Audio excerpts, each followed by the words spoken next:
દાદા ભગવાનના અસીમ જય જયકાર હો.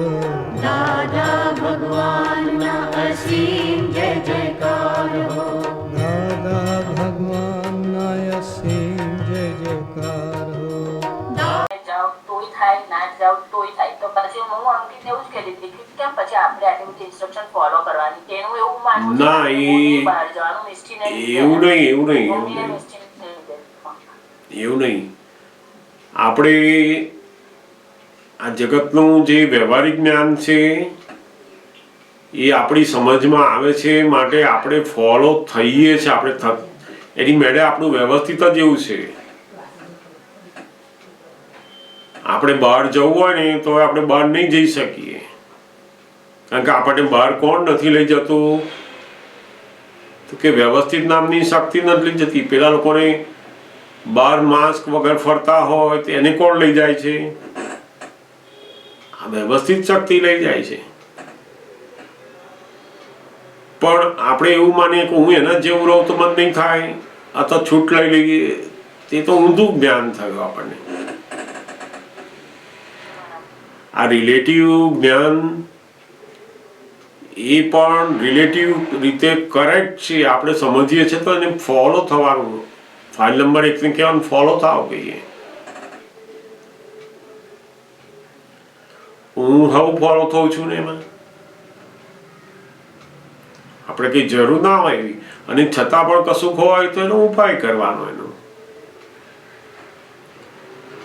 પેલા લોકો ખુલ્લા બહાર ફરે છે ને કશું થતું નથી, આપણે શા માટે ઘરમાં બેસી રહેવું હોય? તો એક જાતનો અહંકાર કહેવાય. આનો જે રિલેટિવ નિયમોને પણ ઊંધા કરી નાખે તો એક જાતનો અવિવેક કહેવાય. બધો એ તો અંદર ડેવલપ માણસ કહેવાય. તો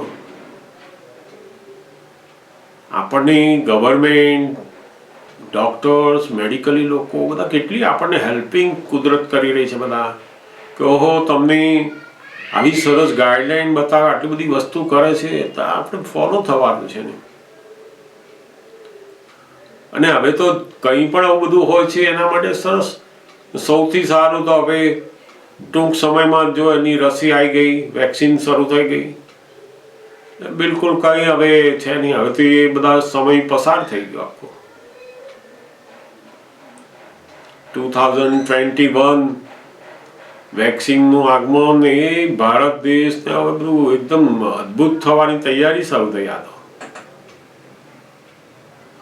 મમ્મી મારા છે ને મને ન્યુ યર પહેલી જાન્યુઆરી ફોન કરી કે આ વર્ષ તો તારું હવે બહુ સરસ હશે, ગયા વર્ષના બધા કર્મો પતી ગયા તારા, અને કાલે જ પાછો ફોન આવ્યો એટલે કે આ તો 2021 માંથી સ્ટાર્ટ થઈ ગયું. ના, એ તો સ્ટાર્ટ નથી થયું. આ પેલું આખું જતું હોય ને એમાં પૂછડું હોય તો હજુ રહી જશે, પૂછડું જતું રહેશે પછી. પણ અંકિત ને આવે અશોકા પહેલે ટેસ્ટ કરાવવાનો, મેં કીધું કે તારું મેડિકલી કર્મ બાકી છે, તારે પૂરું કરવા, એને દુઃખ દર્દ તો થશે ને, અંદર ટેસ્ટ કરશે, નાખશે, કરશે. મેં કીધું ભલે તારે કઈ નહીં હોય પણ તારે ટેસ્ટ કરાવવા પડશે, પણ બાકી છે દવાખાના. એ બધા માણસો, જગ્યાઓ, બધા સાથેના આપણા જે હિસાબો છે ને એ પૂરા કરવા પડે છે.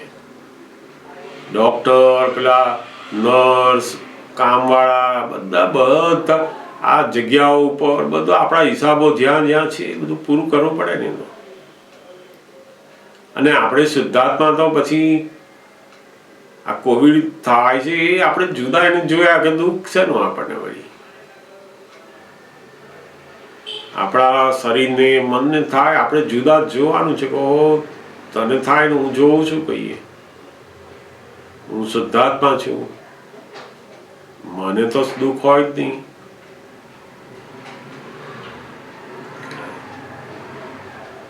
એટલે એવી કઈ બહુ ચિંતાઓમાં હવે તો આ બહુ બિલકુલ, હવે કોવિડ વેક્સિન આવ્યા પછી તો લોકોને બિલકુલ જબરદસ્ત અંદર શક્તિ મળી ગઈ કહેવાય. ટૂંક સમયમાં લોકોને ગવર્મેન્ટ કેટલું બધું કામ કરી રહી છે, લોકો કેટલા કામ કરી રહ્યા છે એની પાછળ.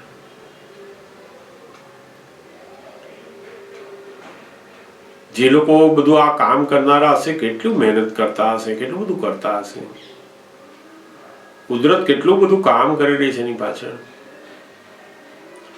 એટલે બિલકુલ આ બધા, અને જો આપણું કર્મનો હિસાબ હશે તો છૂટવાના નથી. તમે બહાર ફરો કે ઘેર રહો, એમાં એ તો એક વન ઓફ ધ એવિડન્સ છે. ઘરમાં રહ્યા તોય થયું કે બહાર ગયા તો ના થયું, એવું કંઈ છે નહીં. તો વન ઓફ ધ એવિડન્સ છે. તો બીજા કેટલા બધા ગુહ્ય એવિડન્સ અંદર ભેગા થાય અને થાય છે. અને કેટલાકને તો થયું હોય ને ખબર નથી હોતી, તો ફર્યા કરતા હોય છે. કારણ કે એની એવું ડેવલપમેન્ટ પણ હોવું જોઈએ કે એને ખબર પડે. પછી બહુ મોટું થઈ જાય ત્યારે ખબર પડે એને. આપણે તો સારું કરતું હો, એનું ફરી ટેસ્ટ થઈ જશે, એને ખબર પડી જશે એકદમ પાકે પાયે. હવે હારું ઉડતું એકદમ પાકું થઈ જશે હવે તેનું. એટલે બિલકુલ કશું ગભરાવાનું નહીં. આવા બધા સંજોગો તો આવે ને જાય, તો એને બહુ ગભરાવાનું નહીં બિલકુલ. પણ આ બધા સંજોગો છે, પણ વ્યવહારમાં એવું નહીં કરવું કે પેલા લોકો જેવો એ આ રિલેટિવ જ્ઞાનને બધા ઊંધું કરી નાખે. એવું આપણાથી ના થાય.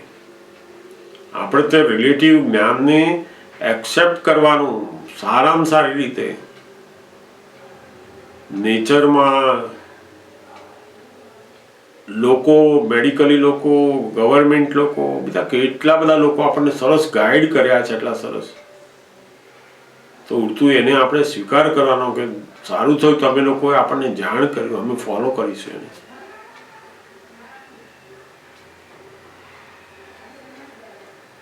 સમજાય ને?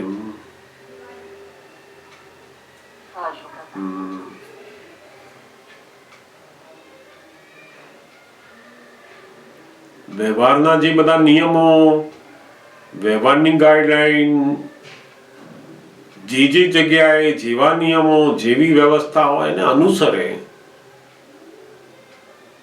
એના વિરુદ્ધ જવું એ સમજણવાળા માણસોનું કામ નહીં.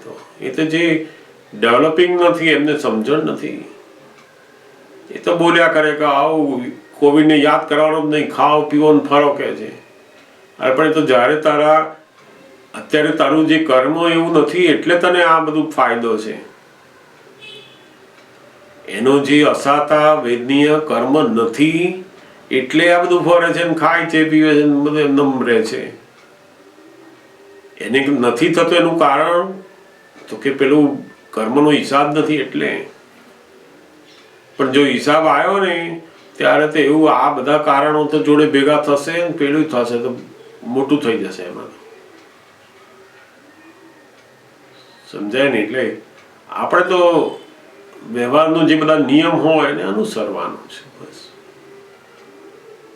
અને છતાં આપણા હિસાબ હોય તો સમજી લેવાનું કે આપણું વ્યવસ્થિત છે આ, અને નિકાલ કરવાનો છે. અહીંયા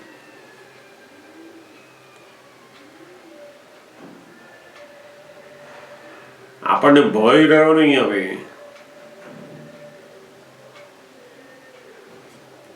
ભડકાટ રહે પણ ભય રહ્યો નહીં. આપણે શું થશે ભય રહ્યો નહીં. ભડકાટ રહે કે સાલું કેમ આવું થઈ ગયું, એ ભડકાટ બધો એ તો આપણા મનને એવું રહ્યા કરે બધું.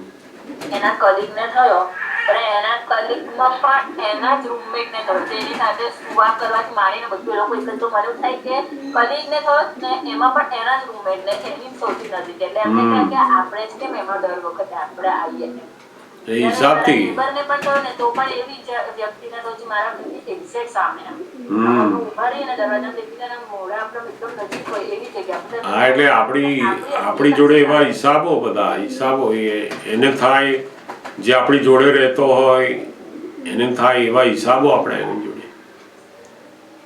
પછી અંકિતે મને એવું કીધું કે મને જયારે થયો તો ત્યારે પણ હું રૂમમાં જ હતો ને ત્યારે એને નહોતો થયો, એને આ વખતે થયો. અમે ત્યારે બી એક જ રૂમમાં હતા ને. બરાબર છે. આ વસ્તુ તો કંપનીમાં જવાથી થવાની જ છે. પાલો અલગ અલગ સ્ટેટમાંથી આવે એટલે કદાચ થઈ શકે. કશું નહીં થાય એવું એને મને કીધું. પણ મને એવું થાય કે આપણે ધારો કે આપી તમે કે મમ્મી પર વસ્તુ આપે નહીં, આપણા હિસાબથી આવે છે. આપણને આ જ્ઞાન બિલકુલ નિશંક રહેવું જોઈએ કે મારા હિસાબથી આવશે. લાખ જણ હોય એમાં જેને ભોગવવાનું આવે છે પોતાના જ હિસાબથી આવે છે. પેલા લાખ જણને નથી થતું, આપણને થયું આપણા હિસાબથી થાય. દાદા ભગવાન કહે ને બધા ત્યારે અશોક કાકા મારા માઇન્ડમાં એવું હતું કે અંકિત કરતા મારો ભોગવટો વધારે હતો એવું મને ખબર પડી, કેમ કે એ અંદર આરામમાં હતો ને એને તો હું બધું પ્રોવાઈડ કરતી હતી. બાકી બધું હું કરતી હતી ને એ સમયે આખા ઘરનું ને બધું ને મિસ્ટી વગર હતી ત્યારે હું એને કહેતી હતી કે તને થયો ને તને ખાલી દવાખાનાનું દવા રિલેટેડ બધું તને થાય, બાકીનું મારું જે માઇન્ડનો ભોગવટો મારો વધારે હતો એ સમયે તો બહુ હાજર રહ્યું. કારણ કે તારો હિસાબ છે ને. હા, એ વખતે મને ખબર પડતી હતી કે મારો ભોગવટો અંકિત કરતા વધારે હતો. ભલે મને હા, એટલે એકલી જ રહેતી હતી એક રૂમમાં. એટલે વ્યવસ્થિત આ વખતે થોડું તો રડી પડાવ્યા એમ કે મને કેમ દર વખતે અમારી સામે એવું થાય ને થાય રાહ જોતા હોઈએ. હવે આવવાના 6 દિવસ બાકી હોય એટલે અમે 3 જણા ગણતા હોઈએ આટલા દિવસ બાકી, એટલે હવે 6 દિવસ બાકી હતા ફોન આવ્યો એટલે આપણને એવું થાય કે 14 દિવસ હજુ પાછું એનું નહીં હોય કે હશે એનું પાછું એનું ચાલ્યા જ કરે ને આપણને. બરાબર છે, પણ એ બધું વ્યવસ્થિત ના અધીન છે ને. તો દાદા ભગવાન કહેતા ને કે બધા પહેલા જે દુઃખ થઈ જાય ને રડી એને મને સમજાવ્યું જ કે તો આપણો ભોગવટો હોય એટલે થાય જ ભાવે એમાં આપણે ગભરાવાનું નહીં. પણ એને મને કીધું જ્યાં સુધી મને બહુ રડવું આવ્યું એમ કે તું પાછો આવશે, તારો ટેસ્ટ થશે, પોઝિટિવ આવશે, નહીં આવે બધું જોવાનું એમ તો રડી પડાય એ શું થાય છો કાકા? ડર હોય ના, એ ડર નહીં, એ પેલું જે અહંકાર અને બુદ્ધિ જે છે ને એ સેન્સેબલ બહુ છે. સહેજ કશું થાય એટલે એવું મોટું લાગી જાય ને. મન એટલું બધું કેળવાયેલું ના હોય એટલે નાના નાના દુઃખમાં એને તરત જ સેન્સેબલ બહુ હોય એટલે એને એકદમ અસરવાળું થઈ જાય એને, અને એ અસર આંખમાંથી આંસુ હોવું પડાવી દે. છોને પડાવે આપણે જાણવાનું કહો ભાવિસાબેને આંસુ પાડે આપણે જાણવાનું કે શું લેવા પાડો છો ભાઈ. વ્યવસ્થિત ને સમજો કહીએ એવું કહેવાનું આપણે જુદા. આંસુ છો ને પડે, એ આંસુ જે પડે છે એ પેલો મન જે બધું મજબૂત નથી બન્યું ને જો એટલે આ બધું ચાલ્યા કરે. એટલે તો આ સંજોગો આપણને શું કરે છે તો કે મજબૂત બનો. અમે તમને મજબૂત બનાવવા આવ્યા છીએ. તમે કહો કે ના આવે તો સારું, ના આવે તો સારું. અરે ભાઈ, અમે તમને મદદ કરવા આવ્યા, મજબૂત બનાવવા આવ્યા છે. તમે જ્ઞાનમાં ક્યારે આગળ જાઓ તો કે આ મન મજબૂત થાય. આ મયુરીબેન કેવા મજબૂત છે, આપણે નહોતું સાંભળ્યું? મજબૂત મન વાળા રહેવાનું થાય ને અશોક કાકા ત્યારે એમને મને શીખવાડેલું, એમને જ મને શીખવાડેલું. મેં એમની સાથે વાત કરી કે મને એકલું રહેતા બહુ ડર લાગે છે કે તારે મને યાદ કરવાની જાય, તને એકલું રહેવાનું થાય ત્યારે મને યાદ સાચી વાત છે ને. તો હું એમને યાદ કરીને રહી શકું, પણ આવું બધું થાય ને તો રડવું આવી જાય. હા, એટલે જેમ જેમ આવું મહાત્માઓના જે બધા સર્વોત્કૃષ્ટ સદગુણો છે આ બધા, એની પ્રકૃતિમાં પણ આવા સરસ ગુણો હોય, એને આપણે સાંભળીએ છીએ, જાણીએ છીએ, એની અંદર અહોભાવ કરીશું ને તો આપણી અંદર એ આવશે. આ સંસારનું આખું કેવું છે કે આ બધા સંજોગો એ આપણને કશું હલાવે એવા છે નહીં. આપણું મન ઢીલું પડ્યું તો પછી હાલવાનું શરૂ. પછી મન મજબૂત રહ્યું ને તો પેલું વાવાઝોડું આવે જતું રહે એની મેળે. વાસ્તવમાં તો આવતું નથી, જતું હોય છે, પણ આપણને એમ થાય કે આવ્યું આવ્યું આવ્યું, મને કેમ આવ્યું, મને કેમ આવ્યું. જતું હોય, જાય છે તો જવા દો ને. મોક્ષે જનારનું મન બહુ મજબૂત હોય તો જ કામ લાગે ને તારે. અને સંજોગો આપણને મજબૂતાઈ આપવા માટે આવે છે. આપણને થાય કે આપણે હવે આવા સંજોગો કેમ આવ્યા કેમ આવ્યા. અરે ભાઈ, મજબૂત બનવા માટે આવ્યા છે. બહુ મજબૂત બનાવે. અને એ મજબૂતાઈ વધતા વધતા એવું થાય ને કે મનને થઈ જાય કે જ્ઞાન સિવાય આ જગતમાં મને કશું જોઈએ નહીં, ખપે જ નહીં આવે. એ ન ઉપર આવી જાય પછી જ્ઞાન. દાદા ભગવાન એ જ મારા જીવનનો આધાર, બસ એવું થઈ જાય. પછી જેટલા દુઃખો આવે એટલે આવવાનું. એટલી બધી મજબૂતાઈ મનની થાય ને પછી કામ સરસ થાય. તો આપણે તો ઉડતું લાભ ઉઠાવવાનો કે મન મજબૂત બનાવો કે આમાં. અને હજુ શું થઈ ગયું શું છે કહીએ, હજુ તો ટેસ્ટ કરાવશે, આ કરશે, બરાબર કશું થયું જ નથી હજુ કહીએ. પેલી બુદ્ધિ શું બતાવે કે હજુ પહેલા થઈ ગયું તું, ફરી આવશે શું, ફરી આ 14 દિવસનું કરવાનું, મારે થશે તો શું, મારે શું થશે, મારે કેમનું સાચવવાનું. બુદ્ધિ બધી બહુ કેલ્ક્યુલેટ કરે જાય આ બધું. અને પછી શું થાય, એ બધી અસરો મન ઉપર આવે અને એ ભોગવટો શરૂ થાય. પછી એનું સાંભળવાનું જ નહીં, કશું છે નહીં કહીએ. હિસાબ વગર દુનિયામાં કશું આવતું નથી ના આવે તો હું છું જ ને કહીએ. હું તો અનંત શક્તિ વાળો છું કહીએ. એટલે મજબૂત થતા જવાય. આ તો મોક્ષે જનારાનું મન કેવું બહુ મજબૂત હોય. દાદા ભગવાન કહે અમારું મન તો એટલું બધું મજબૂત, કોઈ કહે ને કે અહીંયા હમણાં બોમ્બ પડવાનો છે તો અમારું મન હાલે નહીં કહે છે. જવાનું તો શરીર જવાનું, અમે થોડું અમને શું થવાનું છે એમ કે. એટલું બધું મન મજબૂત હોય ત્યારે જ કામ થાય ને તારે. એટલે આ જ્ઞાનની સમજથી ધીમે ધીમે ધીમે આપણે જ્યારે આપણને વિપરીત સંજોગો, બધા આવા ઊંધા સંજોગો આવે ને ત્યારે આ જ્ઞાનનો ઉપયોગ કરી મનને મજબૂત બનાવતા જવાનું. પછી બહુ સરસ કામ લાગે. મયુરીબેન કેવા મજબૂત થઈ ગયા છે મનવાળા. જેટલા સંજોગોને સામે આપણે રહીને બિલકુલ હાલ્યા વગર રહ્યા તો સંજોગને જીતી લીધો આપણે. એટલા સંજોગ જીતાઈ ગયા આપણા. જે સંજોગ આપણને હલાઈ જાય છે હજુ તો એ બાકી રહ્યો એટલો જીતવાનો આપણે. અને એ સંજોગ આપણને હલાયો નહીં તો આપણે એ સંજોગોને જીતી ગયા આપણે ત્યાંથી. સમજાય ને? એટલે બહુ ઉપયોગ કરવાનો જ્ઞાનનો. એમ કરતા કરતા અને છતાંય અસર થાય તો આપણે જાણવાની કહો તમે શુદ્ધાત્મા થઈને કેમ તમે આવું વિચારો છો કહીએ. આ વ્યવસ્થિતની બહાર છે કહીએ. આપણે એની જોડે વાત કરતું જવાનું. આપણી ફાઇલ નંબર 1 સાથે, આપણા મન સાથે, બુદ્ધિ સાથે વાતો કરતું જવાનું. એમ કરતા કરતા જુદા પડતા પડતા આ બધી અસરોમાંથી મુક્ત થતા જઈશું ને મન મજબૂત થતું જશે. સમજાયું ને? જય સચ્ચિદાનંદ. જય સચ્ચિદાનંદ. આજે કોવિડ ની વાત છે ને તો મારો એક્સપિરિયન્સ તમે શું ભાવિકા બંને કદાચ હેલ્પ કરશે. જરૂર જરૂર. આવી કોવિડ નું સ્ટાર્ટિંગ થયું એટલે 3 મહિના તો બધા ઘરમાં જ હતા. એટલે ડર લાગે કે પણ બહાર જવા અને દૂધ લેવા દહીં લેવા તો અમે બહુ જ સાવચેતી રાખીએ. મારા હસબન્ડ બહુ કેઝ્યુઅલ રહે ને હું બહુ કેરફુલ રહું. મારા હસબન્ડ મારા પર ગરમ થાય કે શું આટલું બધું ડર કરે છે પછી હવે એવું થતું હતું. પછી હું તો એવી રીતે હતી. પછી મારા મમ્મી પપ્પા બંને જણા એકલા રહે. મારા ઘરથી થોડી દૂર 7-8 કિલોમીટર.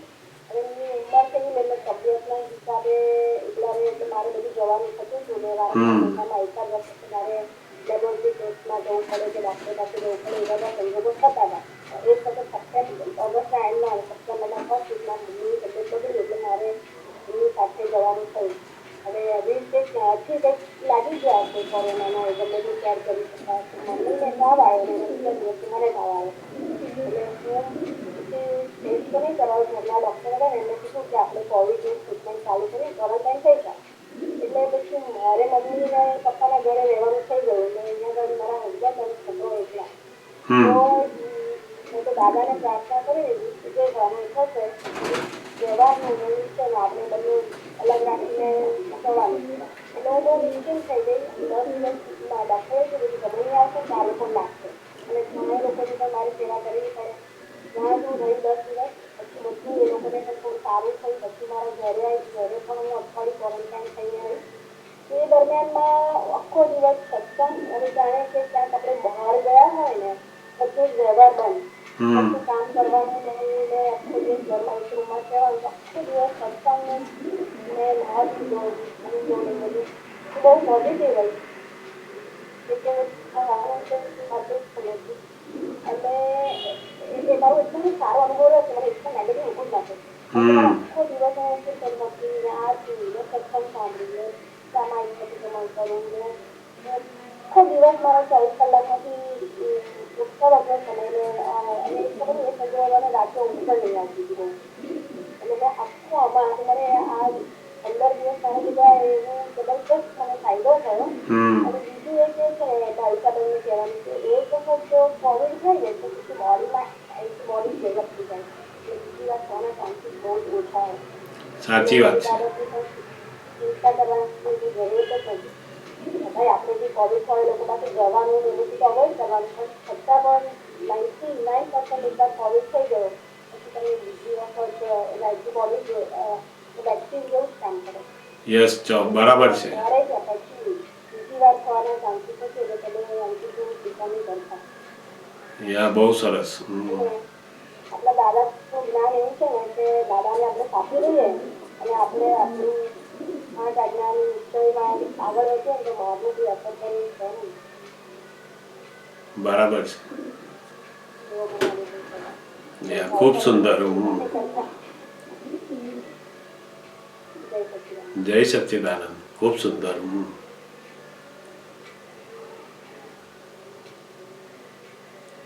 બીજા કોઈ મહાત્માને કોઈ પ્રશ્ન હોય તો જરૂરથી પૂછી શકાય.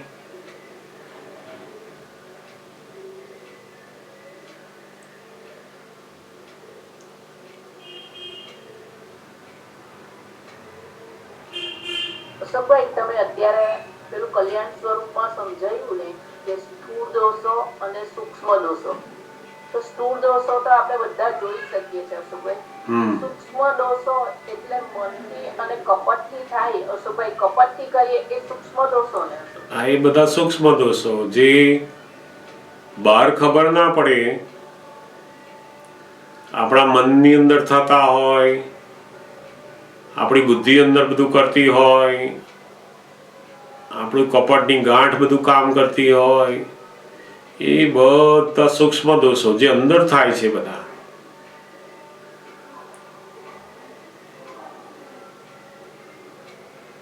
બરાબર છે.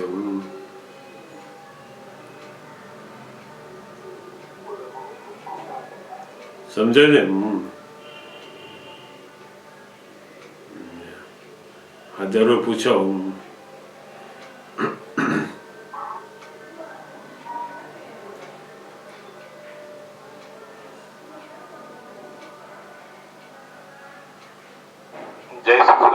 જય સચ્ચિદાનંદ.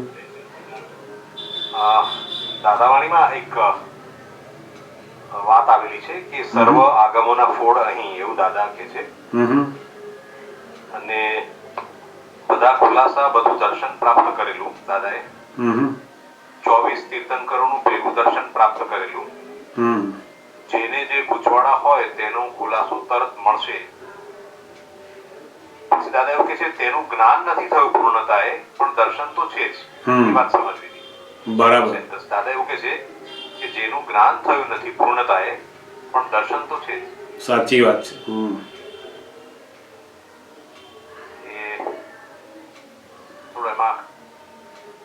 હા, એટલે બહુ પોતાની અનુભવ દશાનું વર્ણન કરે છે ત્યાં કે અમને પૂર્ણતા વાળું જ્ઞાન થયેલું નથી, પણ અમારું દર્શન છે, અમારી સમજણ પૂર્ણતા વાળી છે. એટલે એ કહેતા ને કે મને 360 ડિગ્રી પૂર્ણ જ્ઞાન નથી, 356 ઉપર છું, પણ 360 ની અંદર શું હોય એ મારા દર્શનમાં છે, સમજણમાં છે. એટલે 360 ડિગ્રી સુધીનું આખું જે દર્શન છે એ પૂરેપૂરું થયેલું છે એમનું. એટલે દરેક વાત એ પોતે જે સમજાવે એ આગમોની વાત હોય, વેદાંતની વાત હોય, ગીતાની વાત હોય, બધી શાસ્ત્રોની દરેક વાતો, દરેક તીર્થંકરોની વાતો, દરેક જ્ઞાનીઓની વાતો, સંતોની વાતો, બધાનું દર્શનમાં એમને પૂર્ણતા છે. એટલે એક્ઝેક્ટ જેમ છે તેમ સમજાઈ શકે એને. આગમની વાત, વેદાંતની વાત, જે ગુરુએ જે વ્યક્તિએ લખ્યા હોય એની જે દ્રષ્ટિ હોય એ દ્રષ્ટિ મુજબ આપણને સમજાઈ શકે. અને તીર્થંકરોનું એમાં આગળ શું છે એ પણ એ બતાવી શકે આપણને.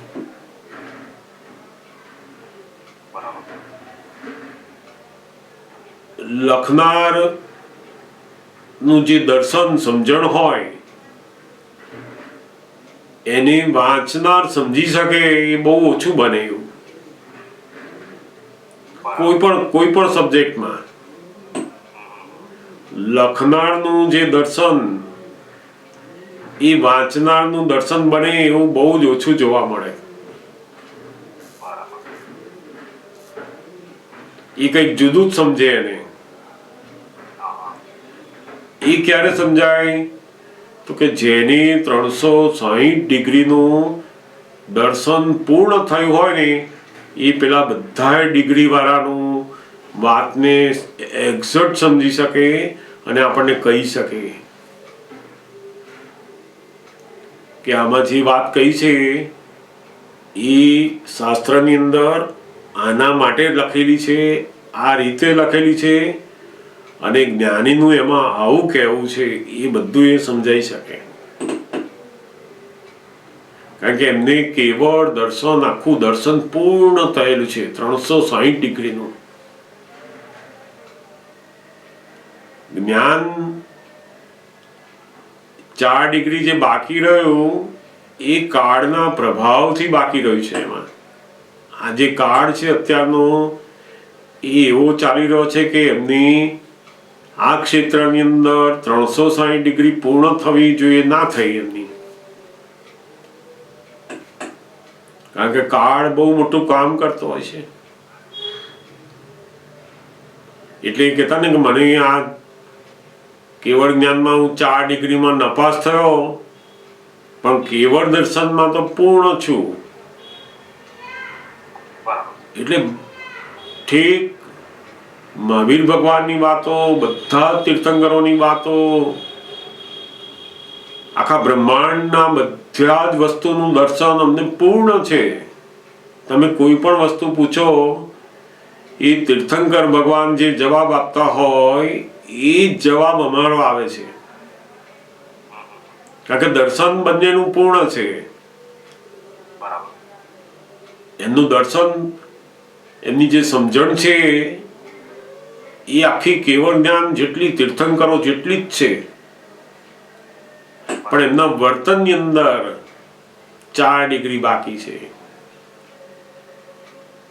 એટલે એમના જે શબ્દો છે, એમની જે ભાવનાઓ છે ને એ પેલી 4 ડિગ્રી બાકી છે. એટલે એટલી સ્યાદવાદતા, એટલી વિતરાગતા ઓછી આવે એમાં. પેલી તીર્થંકર કરતા 4 ડિગ્રીનું સ્યાદવાદ ઓછું આવે, વિતરાગતા ઓછી આવે. પણ એ તો આપણને તો ખબર ના પડે એમાં. એ કેટલાક સાધુ આચાર્ય હોય, કેટલાક એવી વ્યક્તિ હોય એને એનું કલ્યાણ કરવા માટે એમની કડક વાણી નીકળે. એ જે નીકળે છે ને એ વખતે એમનું જે દર્શન છે એ પેલું પૂર્ણ વિતરાગ વાળું છે કે મારે આવું આને બોલવું ના જોઈએ. અંદર પાછું ચાલતું હોય એમનું કે આના માટે જે આ કડક શબ્દો નીકળી રહ્યા છે એ ના હોવા જોઈએ, એની જોડે જોડે ચાલતું જ હોય અંદર. કારણ કે પેલી 4 ડિગ્રીની વિતરાગતા ઓછી છે ને, એટલે પેલાના કલ્યાણ માટે બધી આડું અવળું કરે, એને બોલાવે, અહીંયા આવો, આ સમજાયું કે નહીં તમને, આ તમે ઊંધું સમજ્યા, એવું બધું કહે આપણને, સામે ચાલી નહીં. એ કહેતી વખતે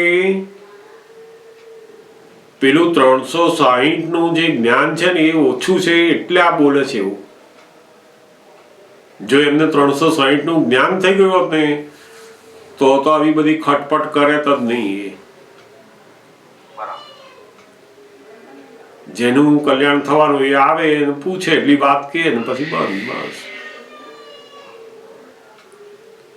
આ તો એ તો બધી ખટપટ કરે કે તમે ક્યારે સત્સંગ રાખશો, ક્યારે આવશો, ચલો જ્ઞાન લઈ લો તમે પહેલા, અહીંયા આવો, તમે વિધિ કરી લો,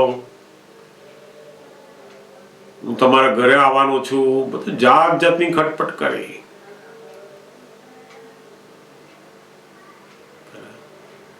આપણું કલ્યાણ કરવા માટેની જે ભાવના હતી એમની, એના લીધે અને આ કાળ એ બે ભેગા થવાથી એમની 4 ડિગ્રી બાકી રહી વર્તનમાં.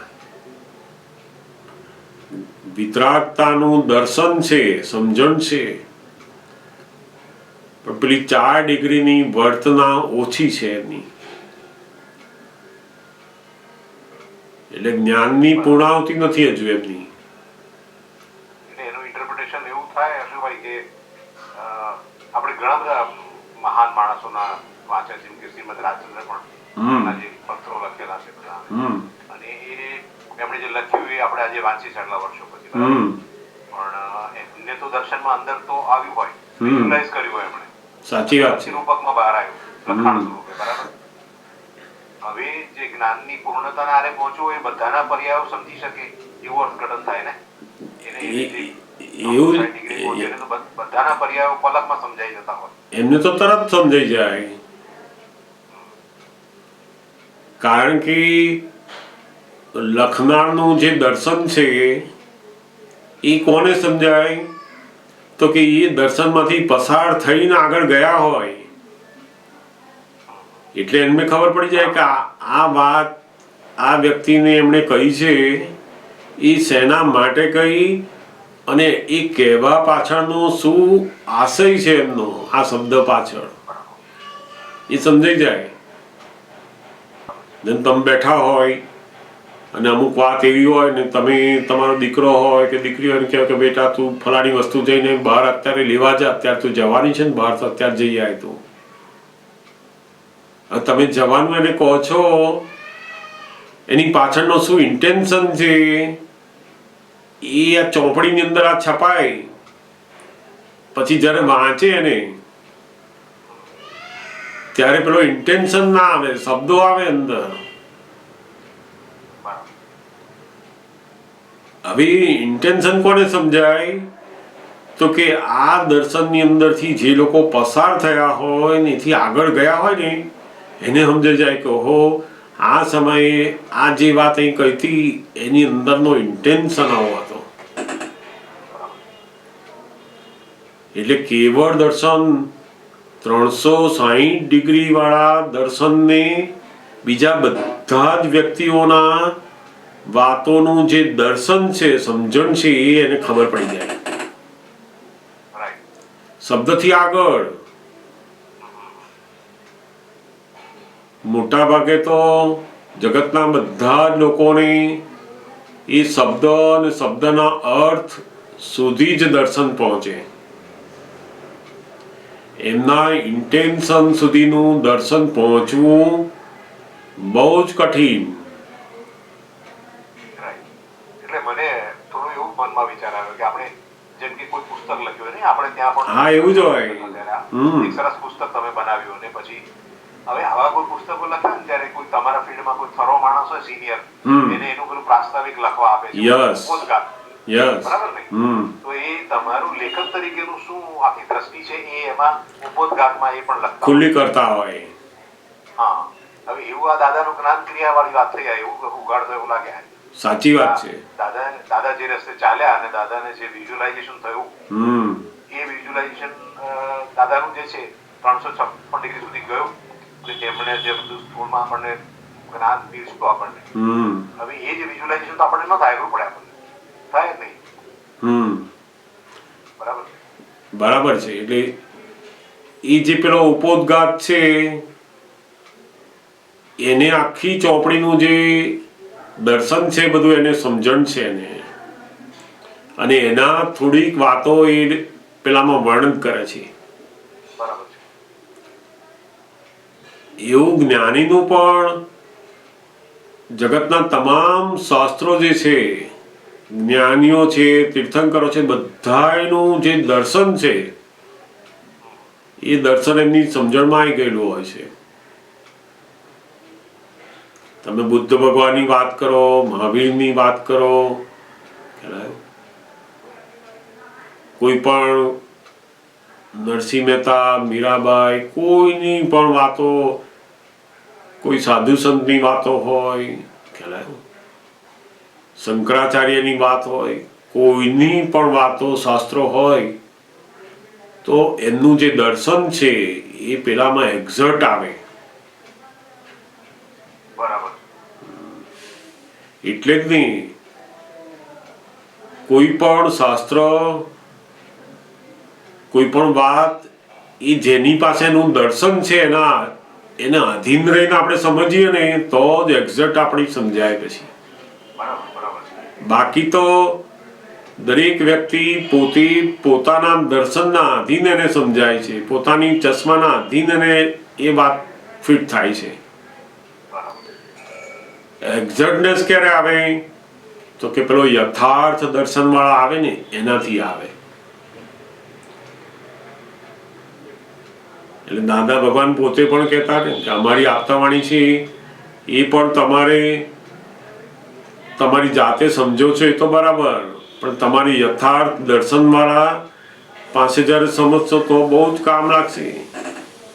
બરાબર.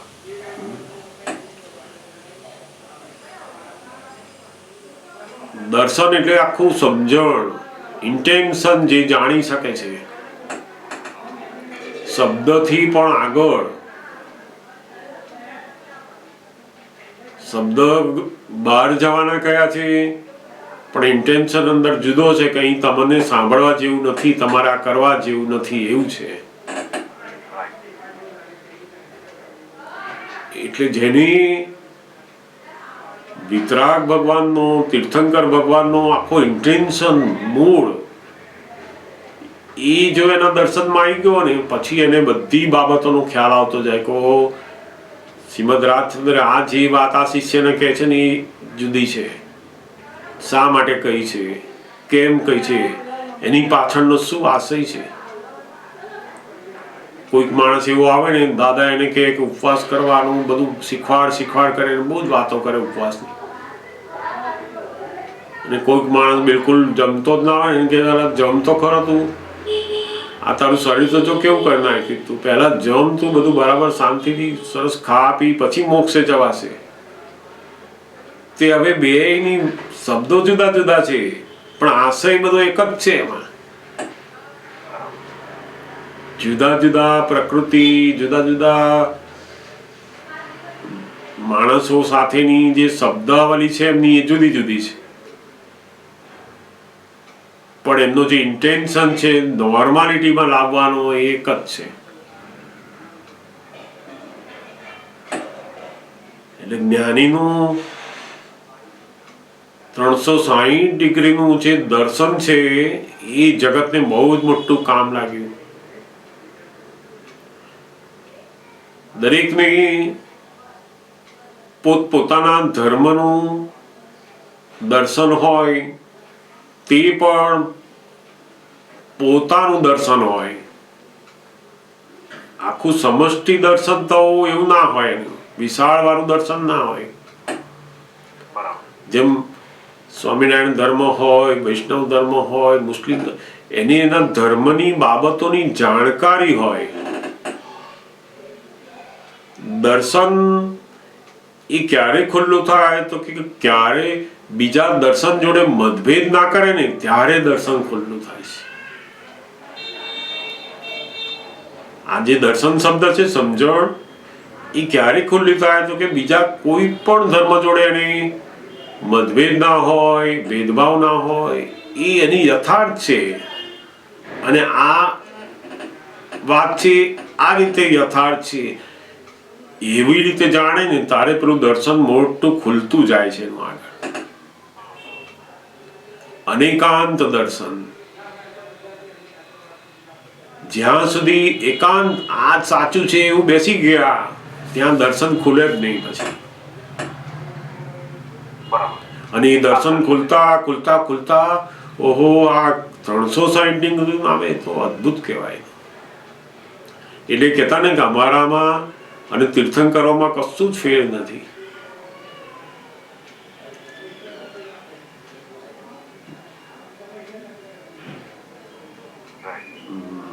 બહુ બહુ અદ્ભુત આ એમની પોતાની જે દશા છે ને એ એમણે વ્યક્ત કરી છે. આજના સમયમાં આપણને તો શું ખબર પડવાની છે કે એમની પૂર્ણાહુતિ થઈ ગઈ છે કે નથી થઈ ગઈ. તોય પણ દાદાનું લઘુત્તમપણું કેટલું બધું છે કે પોતે જે જગ્યા ઉપર બેઠા છે ને એવું કહે છે હજુ કે હજુ મારી પૂર્ણાહુતિ નથી થઈ. એવું કોણ બોલે? ઓહો કેવા પુરુષ હશે, કેટલા બધા લઘુત્તમ, આટલું મોટું પદ હોવા છતાં એ હજુ આવું કહે છે આપણને કે અમારે હજુ પૂર્ણાહુતિ નથી થઈ અમારે જ્ઞાનની.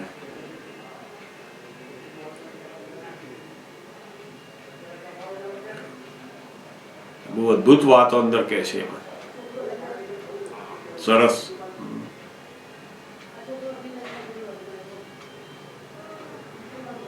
દર્શનવાળી વાત તો બહુ સરસ લાગી, કારણ કે આ તો જ્ઞાની અને પુરુષની વાતો આપણે કરીએ છીએ. બાકી વ્યવહારમાં પણ ક્યારેક કોઈ સ્ટેટમેન્ટ કરે ને અને એનો રિસ્પોન્સ કંઈક જુદો આવતો હોય ત્યારે પેલા કહેવું પડે કે ભાઈ તમે સમજો જુદું છે, હું આવું કહેવા માંગતો નથી, હું આમ કહું. હા હા આજે તો દર્શનમાં ફેર પડ્યો. આ દર્શન આપણે કહ્યું હોય કઈ નહીં સમજે કઈ, એટલે આપણે પાછું કેવું પડે ભાઈ. એટલે દાદા ભગવાન ઘણી વાર કહેતા ને તમને તો હજુ આ વ્યવહારની વાત હોય ને એની અંદર એ મારું જે કહેવાનો આશય છે એ નથી સમજી શકતા, તો આત્માના દર્શનની તો ક્યારે સમજાય કે છે. એટલે ઘણી વાર કોઈને કામ સોંપે ને, અમને આપતા પુત્રોને કામ કશું વ્યવહારનું સોંપે ને એટલે 2 વાર પૂછે. પહેલા એ સમજાવે કે આવું આવું કરવાનું, આમ કરવાનું, આમ જવાનું અને મળવાનું બધું કહી દે. પછી આપણને પૂછે તને સમજ પડી ગઈ? એટલે આપણે કહીએ કે હા સમજ પડી ગઈ. એટલે કે બોલ શું કરીશ તું?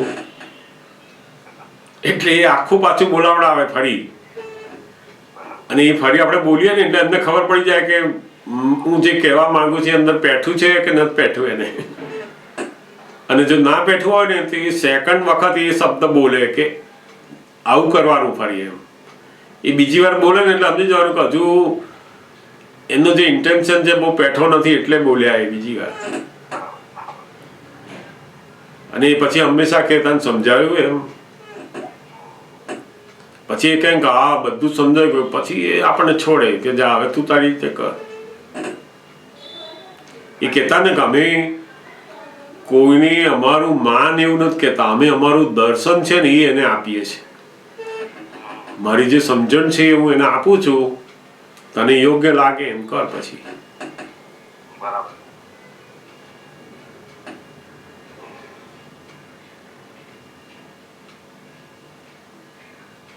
પણ બહુ સરસ વાત છે ને, કેવા દાદા ભગવાન હશે કે જે પોતાની જે દશા છે એને જેમ છે તેમ કહે છે. એ તો કોણ બોલે આજે? બધા એવું જ કહે કે આપણી તો પૂર્ણાહુતિ થઈ ગઈ, મારું તો આમ થઈ ગયું, મને તો આમ કહેલું છે, મને એવું જ બોલે બધા. જ્ઞાની કેવા અદ્ભુત છે કે પોતાની જે દશા છે ત્યાં કહે છે કે મને આ જ્ઞાનની પૂર્ણાહુતિ હજુ મારી નથી થઈ. બહુ મોટું લક્ષણ છે આ જ્ઞાનીનું.